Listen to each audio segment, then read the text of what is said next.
Alright, so welcome back, campers. This is a little pack that my wife bought me. It's a 35 litre pack. It's really strong material. I like this. I really do like it. It has a hydration thing and came with a bladder. This is not the bladder that came with. This is the one that was in my camel pack, and I removed this one because the other one fit my camel pack properly, whereas this one didn't. But I'm going to be carrying two camel packs in here in my next adventure and using this with the hammock system. And it's got pockets here for that will fit your M85 NATO water bowls if you're from over in the UK and that. It will fit normal hiking water bottles, but doesn't. The Australian ones and the American ones don't like sitting in there properly. And it's got this, so if you're using one of those tall hiking ones, you can put it in there as well, extra securing the water bowl. These are loops, very strong, very they're zigzagged like 4 times. I've counted about 4 lots of stitching on it. So they've gone up and down 4 times in different ways. Good to hang stuff off of. This pouch here is good for like if you had a raincoat or something. It's very waterproofy material, so I don't think a light shower will worry it too much. It's in the this deer hunters sort of camouflage, which I actually like. I never actually liked that sort of stuff until about now, believe it or not, and I really like this one. It's done very tasteful. The front I'm going to use for my food, my cooking kit and all that sort of stuff for the next adventure, which is episode 2, or actually technically episode 3 of base camp, and that's all where my sleeping gear is going to go into. My fart sack, the hammock, the hoochie system that I've been using with the hammock, and if I can fit anything else in, I will. Say another water bottle or something, because I've got somebody else in a 4-wheel drive. They're going to carry my extra water in. So there you go. That's just a quick introduction to this pack. I'll do a review straight after the next time I go on a hike. So this is going to be my ultralight pack. It may not be ultralight when I use it, but it will be my ultralight pack system. So this will have my civilian hammock system in it. So that'll only be 900 grams, is roughly what the DD hammock that I'm looking at getting will weigh. Alright, have a good one, and see you out.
Okay, so this is the Australian Cookies pack. We all know and love and come to have seen. You'll see this one in the Kayak Adventure. I've got 2 extra water bottles that I'd normally kit up on this pack for that water carrying capability that I needed for the beach. But this is how I usually pack it. This is one of my long range packs if I'm going to go in areas where I can capture water. I've got 4 1 litre water bowls. You know, the NATO ones go in there. They go in each pouch, and there's another one there. And then you got the Mini My 2 litre there. So that's a total of 6 litres in this pack. With Camel pack, it's 8. And then I carry, if it's a long trip, I'll carry my webbing as well, giving me extra carry space. The only issue I have with these issued packs is this is good enough for a light fart sack or sleeping bag, whichever one you prefer to call them. But for a winter one, you have to sort of clip that all up and stuff your winter one in there because they're usually thicker and bulkier. That's the only downfall to them. You can pick them up anywhere between $80 to $130 second hand. Brand new, they used to be around $2.99. The Sword Defence Force frame makes carrying the heavier loads on them a lot easier on your back, only because this has got a spring foam insert in it, and that's, other than the bit of cushioning they give you, the pads that clip to it, that's all the padding you get on the back of your pack. But they're very good. I've used them for years. I've just recently installed that 3-4 months ago, so that's how good this pack has been since I've owned it. So the Australian Cookies pack, and you pick one up when you can because they are a very good pack. So that's the gear review on that. Over.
Didn't go as far as I planned to.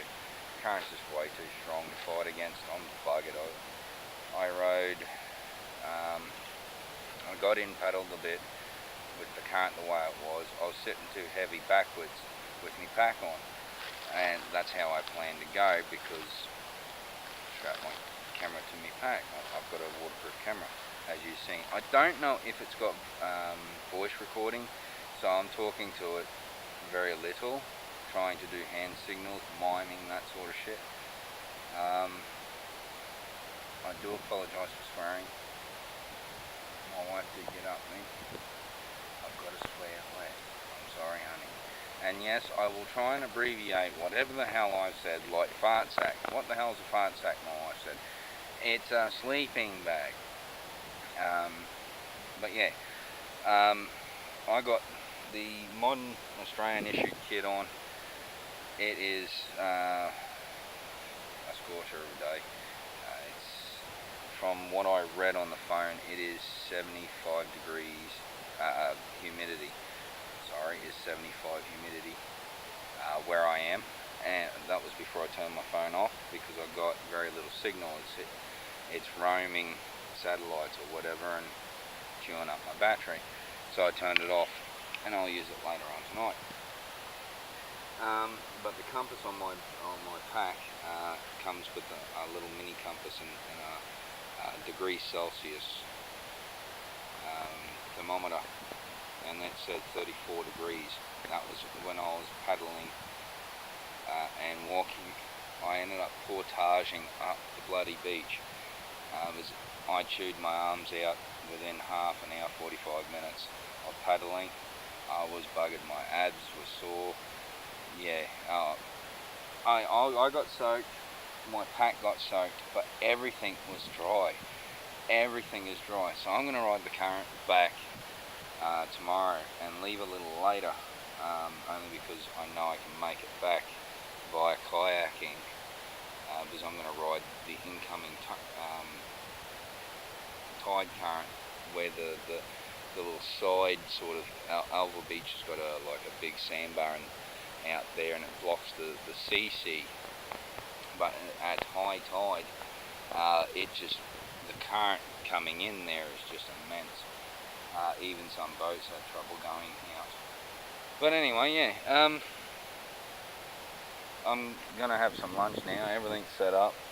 I doodled around a bit more with that hammock. I like that system. I'm going to be sleeping a little comfortable tonight, which is good, because I chewed my legs out in the soft sand. As you can see, I've got sand up to here. I got wet also because I got to hit a sandbar, and I'm trying to get up onto the sandbar with the kayak against the current, and it just keeps spinning me around and around and around.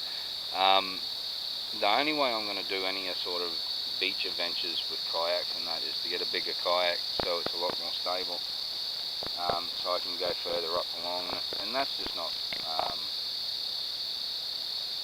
worth money if I can't use it somewhere else as well. So I'm thinking about it.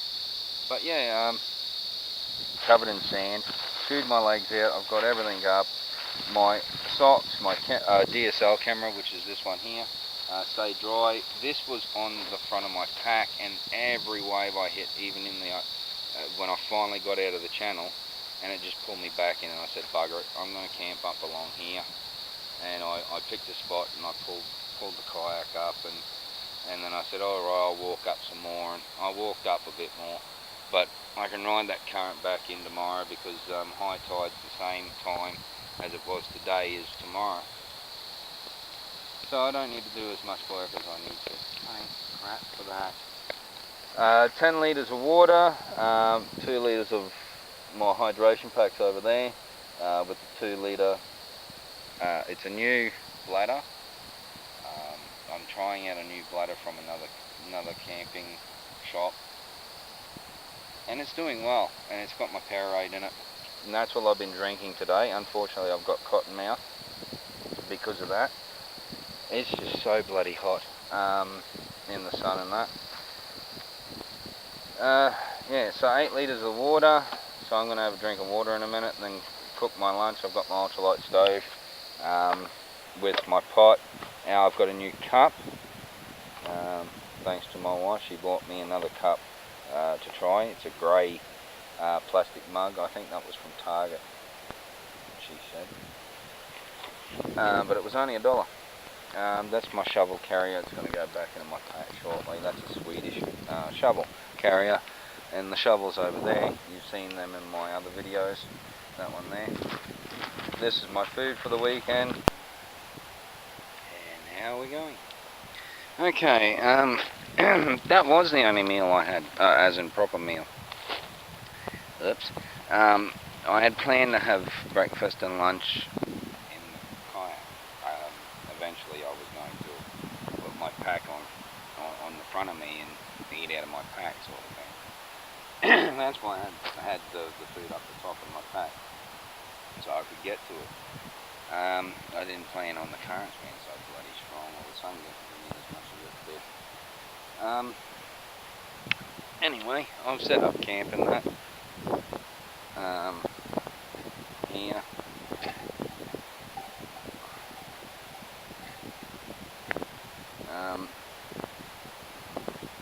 I've eaten lunch.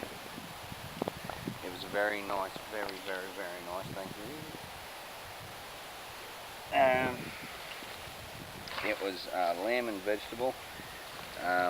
This is the first time I've ever heard of FODMAP, but apparently it's all the low GI stuff put into one meal, so you're not getting a short, quick dose of sugars. I've had a hot coffee, a warm coffee, not really a hot coffee, and I've had some, I've hydrated myself a bit more. I've changed into some dry clothes because they were getting pretty hot. Even down in here with the breeze and that in the shade, it was still getting pretty bloody hot in them. And I think what was happening was the natural pores and that of the clothing being wet, they were closed, and me sweating, and the heat radiating in and bouncing back, was virtually that water was acting kind of like a buffer to get rid of the heat off my body. I just had a little bit of a heat stroke, so I've been hydrating and going through my food. And yeah, I'm going to have enough food to last me, don't worry. I've got a lot of these bars and stuff like that, so I had a bar and I was waiting for the pot to boil for the water, and then I just dumped the pouch straight into that cup's canteen and warmed it up and heated up on the stove and ate it. And I feel much better since I've had a couple of drinks and some food. Anyway, it's getting cooler now, and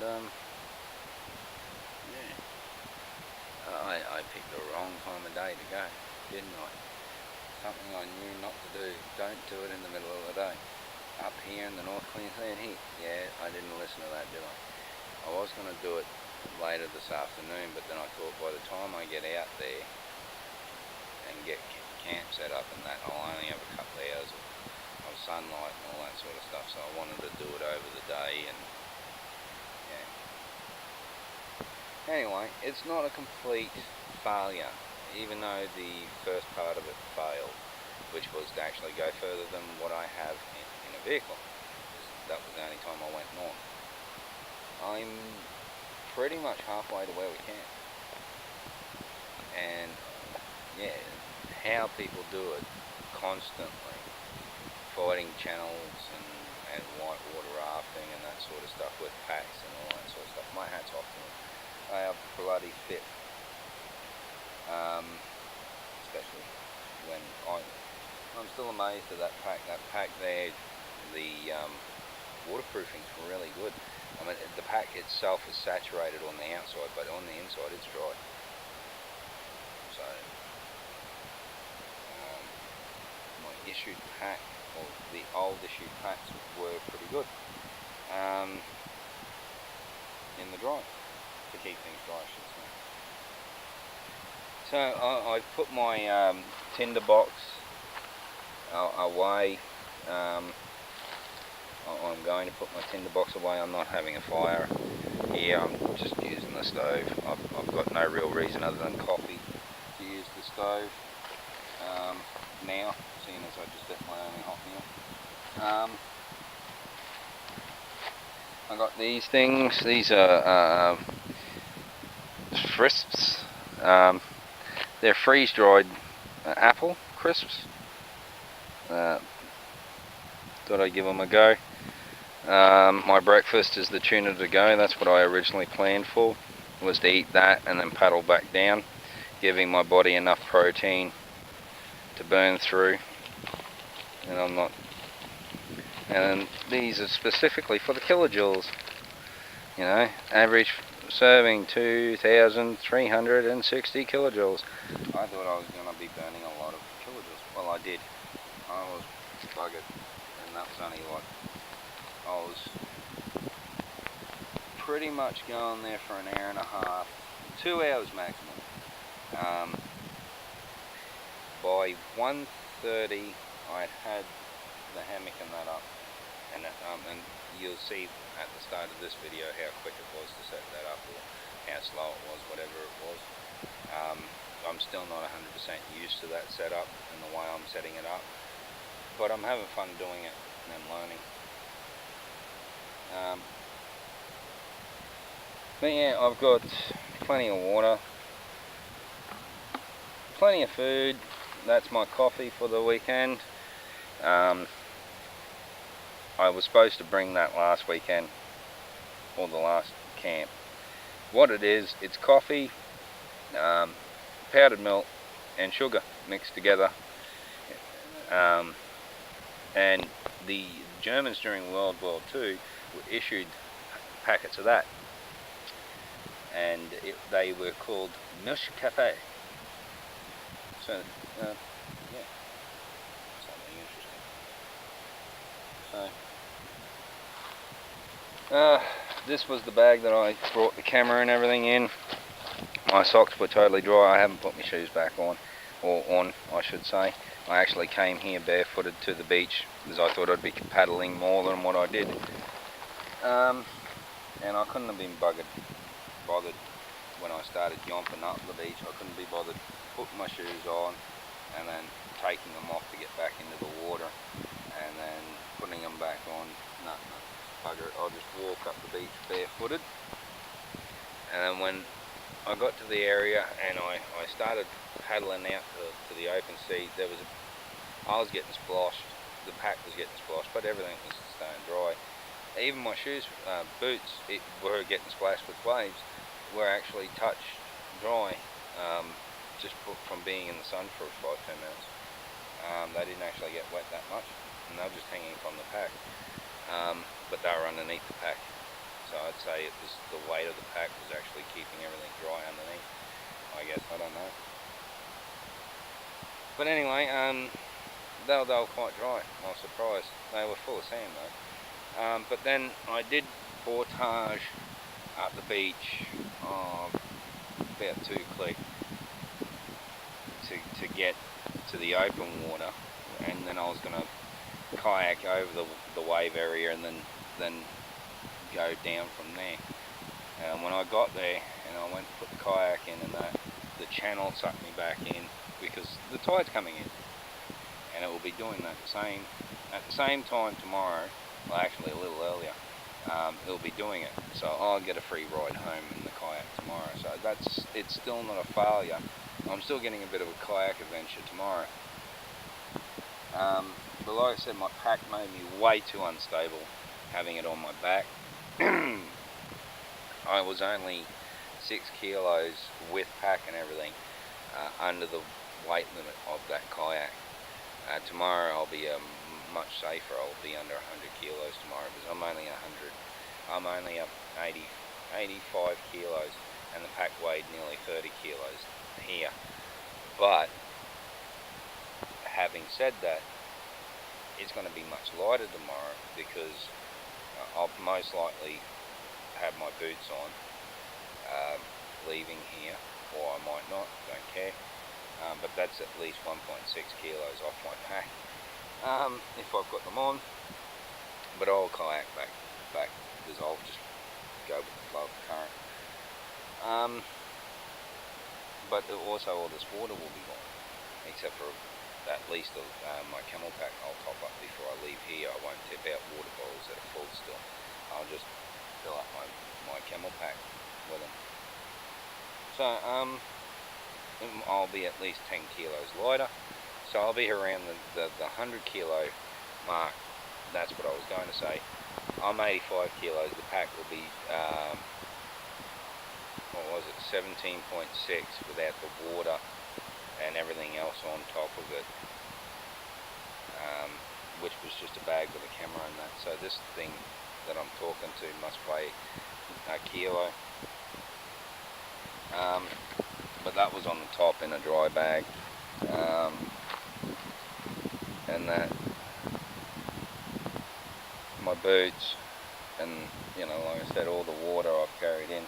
Now that's 10 kilos, 11 kilos of water that I've carried in.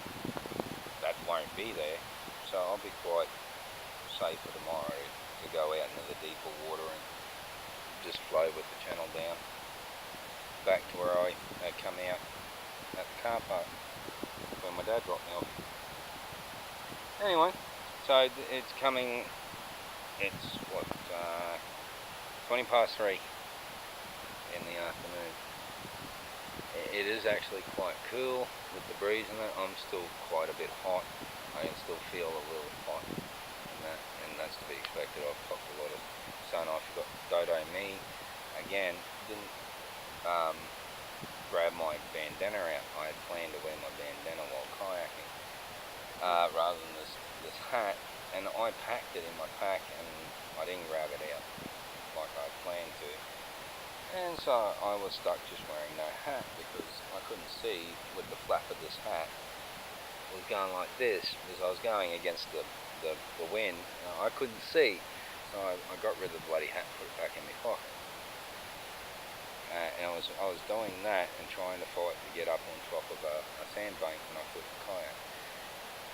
So I can still swim with about 30 kilos on my back.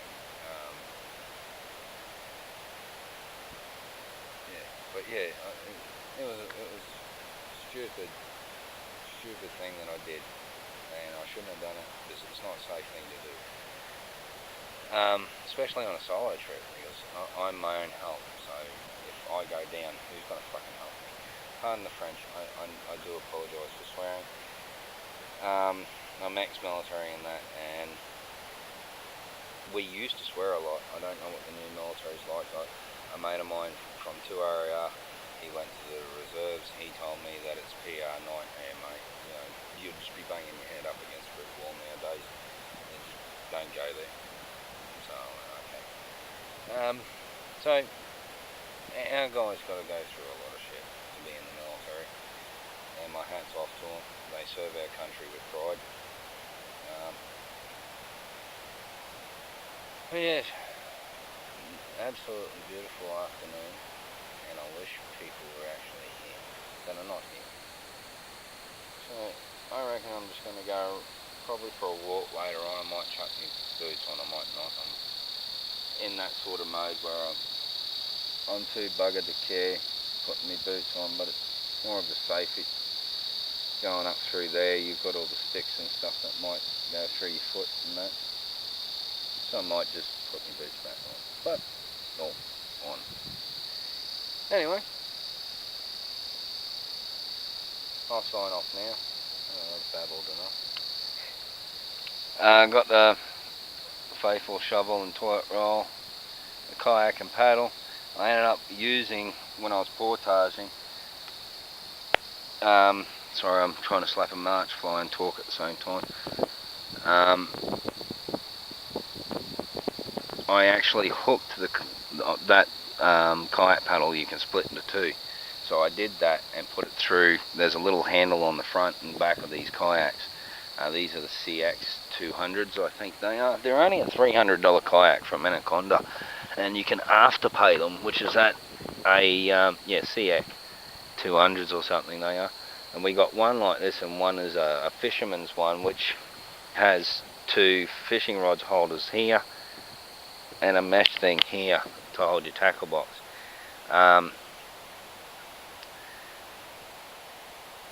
Yeah, great little thing, but as you can see, I've looped that, and I was dragging literally my pack, because my legs were that stuffed, trying to portage. That's the Canadian term for carrying your pack and your kayak or canoe at the same time over land. It's called portage. I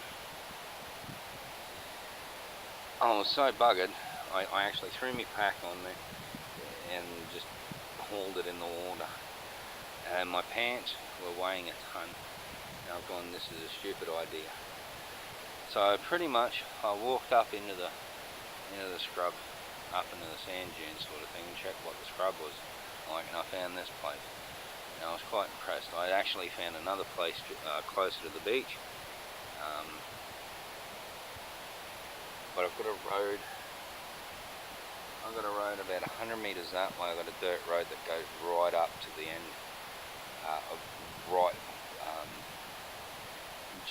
just before where we camped last time, as we drove in past where the road onto the salt flats, and went a bit further up on the first camp, and I'm nearly to where the road goes out to the beach, and that's 7 kilometres.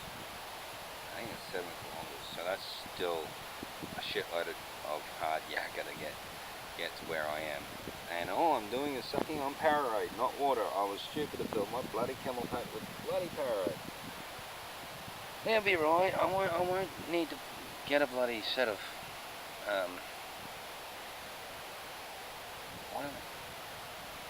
funnels. I was going to buy a set of funnels because our ones have gone missing for the kitchen, and I won't need to do that if I use my camel pack. I can just pour the Powerade straight into there rather than my water bowl, because it's powdered form. I use the powdered form. With the camel pack's mouth being so wide, because these bladders are identical to the camel pack bladders, but they're not camel pack, it's Everest or something it's called. They're a really cheap bladder, and I thought, well, I'll try them and see how long they last. And so far it's handled the weight of everything pressed on it and shit, because it's been put in my pack and it's been up against the kayak with my pack up against it, so in between 2 hard spots, and it didn't burst or anything. But I shouldn't have filled it with Powerade. Instead I should have filled these with Powerade. Like I normally do. Anyway, I'll stop whinging now. So there's a hard road up that way anyway. It's a compacted dirt road, and the reason why I'm saying this is that's my bug out. If big, because there's storms and that around, and we were due to have a storm yesterday, but we only got a little drizzle really. Well, we were supposed to have thunderstorms or something yesterday, and we never even really got it. Like I said, just a drizzle. Anyway, so, and it's dark out that way, but it's, as the clouds come over, they're really thin. As you can see, it's really blue. I'm worried about later on that dark stuff that's way over that way on the horizon. If it decides to come in, well, if I get washed out, I bug out, and that's my bug out point to the dirt road, is it's compacted. I'm not going that way. I'm going to portage on the hard stuff, not the soft stuff. But yeah, anyway, I'll stop boring you. My camera's nearly out of battery, so this is going to be the last video for this trip, other than on the other camera. So I forgot the batteries on this thing, for this thing. So bye, have a good one, and this is the last you'll hear of my voice.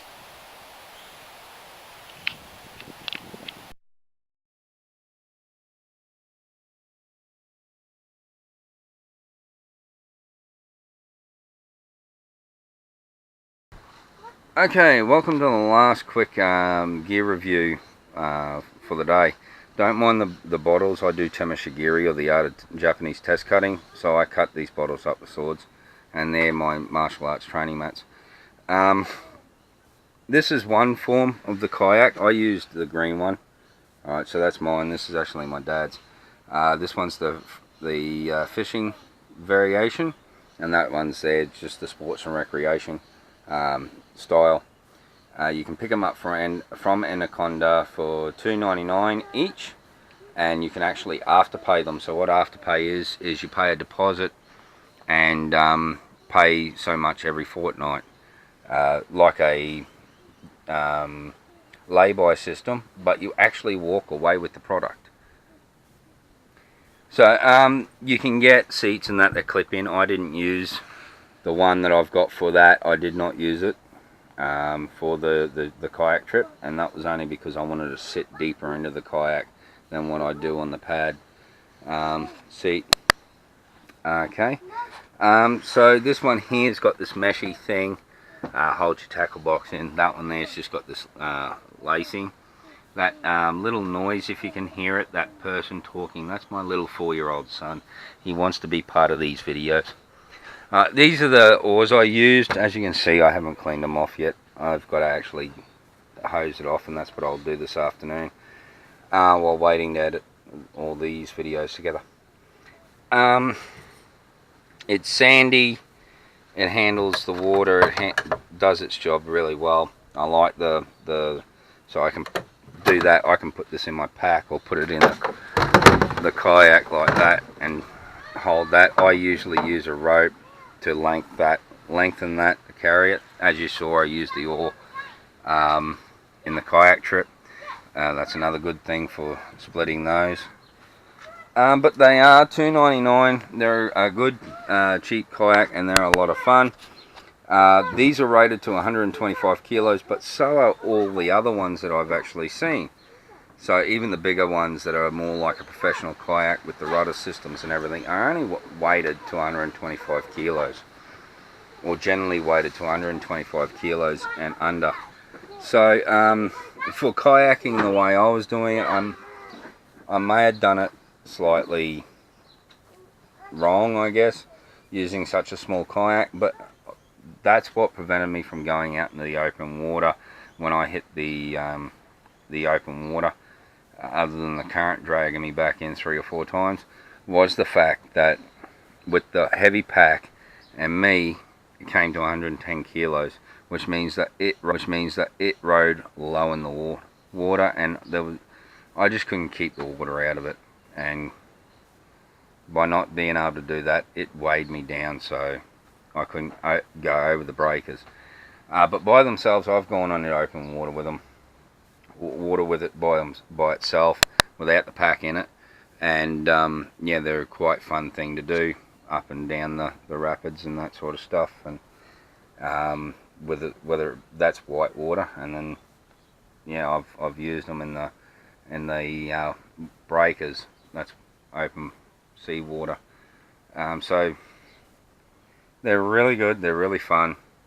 Buy one if you're looking for something small, lightweight. They're only 20 kilos. You can actually just reach down and lift the whole thing. You know, they're only 20 kilos. Most of these polypropylene ones are 20 kilos, and they're a lot of fun. They're good. Like I said, having the experience with the kayak now, with the pack and everything, I would definitely recommend them. But just like I said, get to know your area, and when the currents are going backwards and forwards, if the current's going this way, then you go that way. If the current's going that way, go with the current. It's a lot easier with a pack in them. Without a pack, you can still paddle up the current pretty easy. I've done it a lot, and didn't think much of it, and I didn't account for the pack, and that's the only reason why I failed to go up the current, accounting for the extra weight. So like I said, pick one up when you can. A lot of places do sell them. These ones are the Kayak 200s, I think they're called, the 200 series, from Anaconda. Other places have them. BCF, another place, but they sell a different brand of kayak. But you can pick one of these sort of similar kayaks up. There's a little Mad Dog I like. They're actually shorter. They only come up to here, and it's in the orange, white, and black camouflage. And I thought that'd be a little cool kayak for one of my kids. It comes with everything you need as well. These ones didn't. You have to buy the seats and that separate, but they're a good starter kit. Now, because of the same price, and this is coming up as part of, yes, I know I'm doing a gear review, but also a bit of after action report. In the next kayak adventure, I'm going to use, these are $2.99. You can get a full shelled kayak for $2.99 from Anaconda as well. Just without the skin. The skin's that part that clips to the kayak and sits around here. And I'm going to try one of them while the boys use these two, or I'll use that one and someone else uses the fully closed kayak. Anyway, that's the after action report. Done and dusted. That's also the reviews on the kayaks and all the other kit. Now I'm going to do an introduction video on a new part of the kit that I've got.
Okay, welcome campers. I'm in no shoes and civvy stuff today.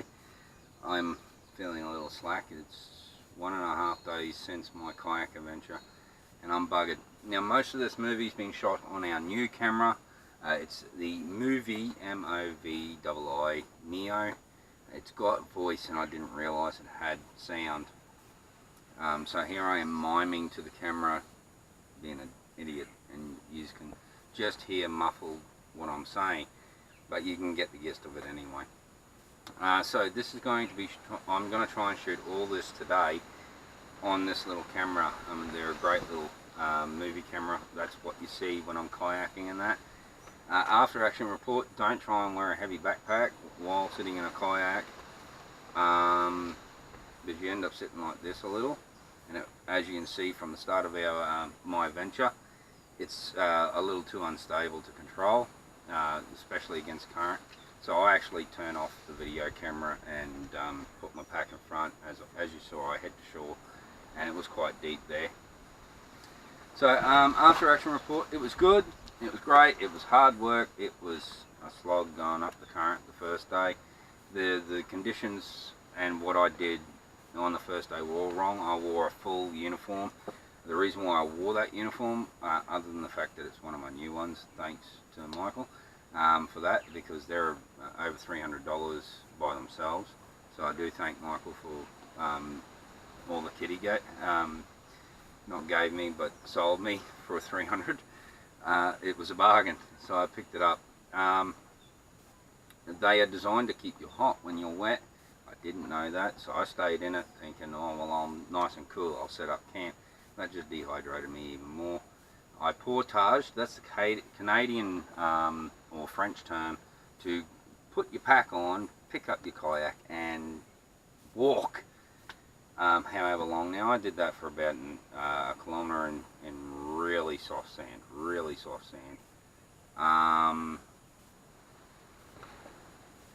yeah, it was a nightmare the first day.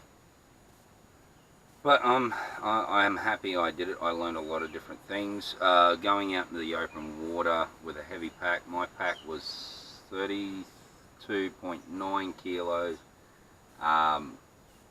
there, as in on the way there, and coming back it was 22.3, I think it was. So quite a heavier pack than I usually pack myself, but I did have everything that I could possibly ask for that one weekend, probably a little bit more so. I chewed through my water because I did it in the middle of the day. You shouldn't have done that. I forgot my carbohydrates. I was packing noodles and pasta meals and that to go with the soup that I had, which was very nice. I've got a minestrone's ones, and I've got some naan breads for hiking, backpacking, that sort of stuff, and you can get it at the supermarket. I don't know how much it costs or anything. My wife supports this, so she actually buys stuff from a company called catch.com.au, which I'm going to eventually get around to trying some of their stuff. At the moment I'm trialling their hiking, backpacking plate, knife, fork, spoon and cup, which works great at home. It's great for meals and that's what I eat out of every night. Unfortunately, Wombat had the same set, and he broke his coming backpacking with us on the last trip. The next kayak adventure I'm going to do eventually is a 3 or 4 man kayak trip. I think for kayaking you're going to need not on the beach plays anyway. We're going to go also some white water during the year as well. So you will see some more kayaking adventures. It hasn't deterred me one bit to try and get to where I was going. I didn't get to where I was going. That was the only failure of the trip, I reckon. The rest of it was awesome. I'm stuffed. It was a kind of an adventure from hell that came together at the last minute. Like coming home, it was a breeze. I put my pack in the front of the kayak. It was nice and weighted. I didn't have to fight the channel. I went straight from the mouth of the opening of the shoal or col or whatever you want to call it. and I just rode it all the way home. And yeah, I didn't flip it. I got home. The second day was easy, awesome. So I'm definitely going to try it at the beach again, but this time I'm going to go by current, not by times. So I'm not going to get dropped off at a certain time, picked up at a certain time, and that will be our 3 to 4 man trip. I'll take the older boys on that trip and try and get some more cameras so you can get their perspective as well. So coming up next, that's a little bit of an after action report. Yeah, I shouldn't have worn the long stuff, but like I said, there were, I think I was saying, but I think I got sidetracked. Anyway, there were jellyfish the last couple of times we went to the beach, there were 4 or 5 times, so I expected jellyfish to be there, and we're talking about massive ones. I've taken some photos of them from the last camp, and some little really purpley ones, and they're not box jellyfish, but they're a different type. And then there's some box jellyfish, and there were some really massive ocean ones, big ocean ones, and they were huge, you know, meter wide sort of ones. Yeah, they were just massive. So I thought, well, long stuff, I'm safe, I'm covered if I have to jump in the water at any time for kayaking, or I flip, and at least I'll have some protection. So that's why I was wearing the long stuff. In the middle of the day, yeah, well, I thought I had the current, the tides right for that weekend. I ended up remembering the right tides eventually, and that's why I came home when I did. I waited longer to come home because that was with the tides. So that was more stuff's up, me trying to, I guess, rush. Don't rush when you're planning a trip. Anyway, I'll shut up now. Now that's my after action report done. After all these specials and adventures, like solo adventures, or a 2-man adventure, or a 3-man adventure, a 4-man adventure, special, you'll get an after action report. If there's more than one person in the thing, I'll try and get them involved in doing the after action report as well. But anyway, yeah, I rolled out of the kayak.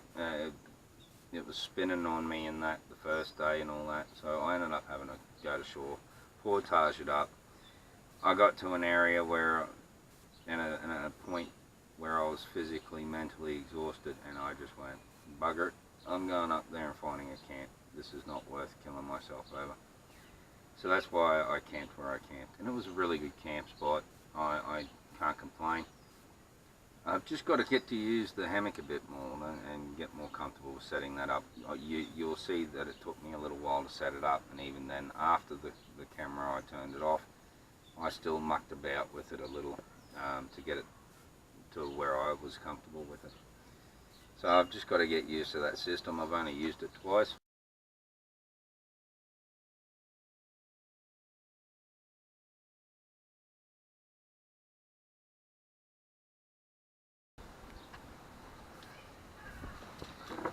Okay, welcome to WTF Q&A.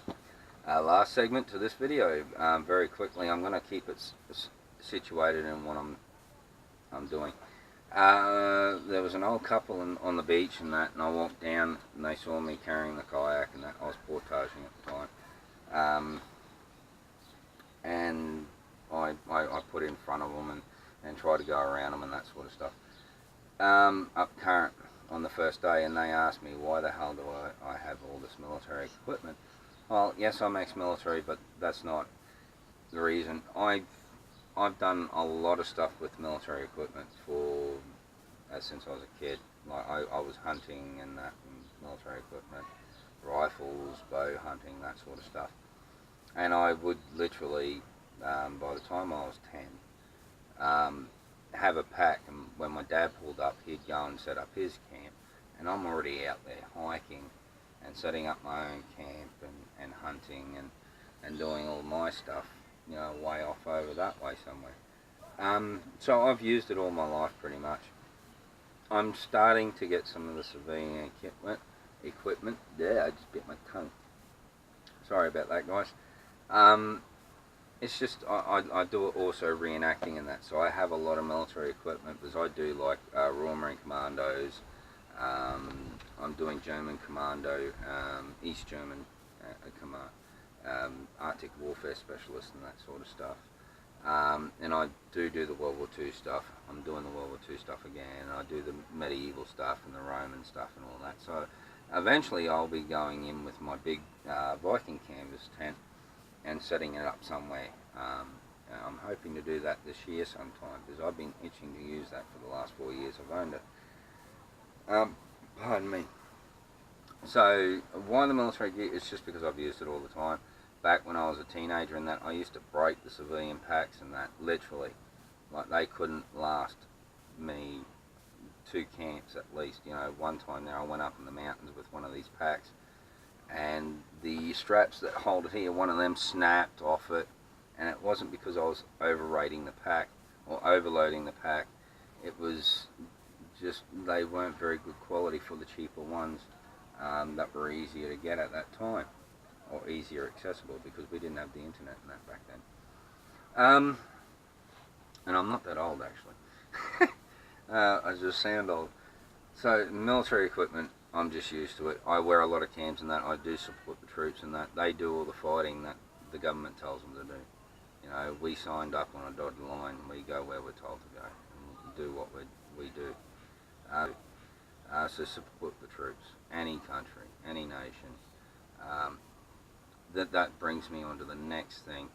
I was asked something about me being a greenie. I kind of am an environmentalist. I have a Cert 2 and 3 in land conservation, land management. From when I was a teenager, I was part of ATCV, Australian Trust for Conservation Volunteers, and that I put in the tracks through the Whitsundays Islands, all those sand tracks that go up there, and you've got the rocks stacked and that, and the steps and stuff.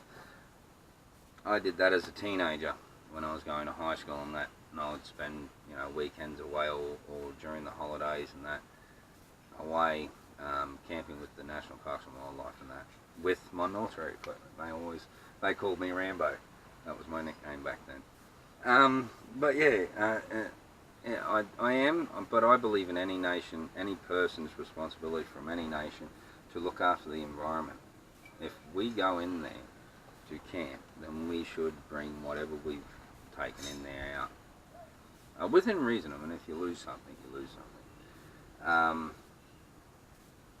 But yeah, that's just my personal belief, because we don't need to damage the environment out there. We're already damaging the environment where we live. You know, we clear it and put up housing and all that sort of stuff. We don't live one with nature, and that's why I do go camping a lot, because I love being just me and nature. You know, if you notice, I use a lot of stuff that doesn't take me away from nature, and that's the way I love going. But anyway, yeah, I'm not an environmentalist, but I kind of am. I do believe it's the right of everyone to look after our world. We only got one. It's not like we can colonise Mars or anything anytime soon. Which would be bloody awesome if we did, actually, in one way. Anyway, the last question also comes from the last kayak trip I went on. How do I prepare myself for a trip physically? Physically, I don't. I've done nothing special to prepare for the kayak trip. My shoulders are buggered. That's why I'm not raising my hands up high, because my shoulders are literally buggered. They're all stiff and sore, and yeah, this one pops in and out all the time anyway, so it doesn't really matter, this one. Mentally, it is just the get it done attitude. I can do it. It's not like, oh, I can't do something. It's, I can do this, but how? How am I going to figure out a way? Like I said, couldn't go up current. Okay, so I portaged it, and I went as far as my legs could carry me in soft sand. So yeah, I'm not ashamed that I didn't make it to where I wanted to go, but I am pretty proud of where I got to, considering I didn't do any physical training to actually get that result. Things can be achieved if you set your mind to it. You just got to work it out. Eventually I will start preparing myself for trips physically if there is a need, such as the next time I try and go on a solo trip out at the beach. I do want to get to where I want to go. The only way to get to where I want to go is either via motorbike or kayak, and I have more fun kayaking than motorbiking. Sorry, I've used motorbikes quite a lot, so I know that for a fact. So I am going to kind of train for it, you know, do row machines and the brake bars and whatever you want to call the weights and that sort of stuff. And I may actually do part of that as part of a video. So yeah, just get out there and have fun. That's all I can say, and that's all I'm going to leave you on. Get out there, you can do it. Alright? It takes a set of mindset, and it takes a bit of knowledge, a bit of skills. I went to the Boy Scouts, and I was pretty much kicked out of there as a kid because I'd only used 3 or 4 knots, and you know, I got my knot badge and I could do all these knots, and I'd just forgotten them because these knots here, I know these what knots work, and that's what I actually use and like. So they pretty much said I was a pig-headed, stubborn turd, which I probably was. I do agree with them in some way. But a little bit of knowledge, a little bit of safety can go a long way, and you and your mindset and getting out there and getting the job done. You know, anything's achievable. You can take a tank camping in a pack. You don't need a 4-wheel drive. If you do 4-wheel driving, it's fun. I've done it. I love doing it. But I prefer pack hiking actually. So if you do want to send me a question, what do you prefer? Pack wise, I've got quite a few, so I'm going to do a review on each pack eventually. I like pack hiking and kayaking and that, so I try and get everything that I like into one adventure, which was what the weekend this adventure was about. So get out there, have fun. You can do anything you set your mind to.